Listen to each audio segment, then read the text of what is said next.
हवामान विभागाने वर्तवलेल्या अंदाजाप्रमाणे परभणी जिल्ह्यामध्ये रात्रीपासून मुसळधार पाऊस कोसळलाय। रात्री जो पाऊस झाला त्याच्यामुळे शेती पिकाचं मोठं नुकसान झालेलं आहे। शेतकऱ्यांच्या नजरा सध्या आकाशाकडे लागलेल्या आहेत। पिकामध्ये अजूनही पाणी साचलेलं आहे आणि त्यामुळे हे सगळं पीक वाया जाणार अशी भीती शेतकऱ्यांना आहे। परभणी जिल्ह्यामध्ये रात्रपासून दमदार पावसाने हजेरी लावलेली आहे। त्यामुळे परभणी जिल्ह्यातील सर्वच नद्यांना मोठ्या प्रमाणात पूर आल्याचं चित्र पाहावयास मिळत आहे।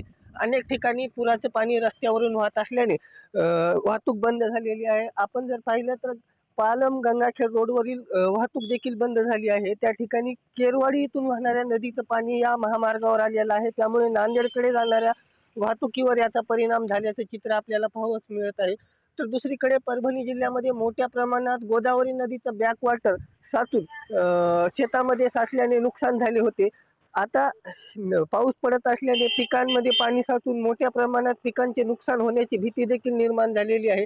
एकंदरीतच पाहिलं तर रात्रपासून परभणीमध्ये मोठ्या प्रमाणात पाऊस पडत आहे आणि हवामान विभागाकडून परभणी जिल्ह्याला येलो अलर्ट देण्यात आलेला आहे। 28 तारखेपर्यंत असाच दमदार पाऊस पडेल असा इशारा देण्यात आला असल्याने शेतकऱ्याच्या चिंतेमध्ये वाढ झालेली आहे। पिकांच्या मुळ्या आता नाशण्याची भीती निर्माण झाली असल्याने शेतकरी चिंताग्रस्त झाला आहे। अक्षय मुंडे, पुढारी न्यूज, परभणी।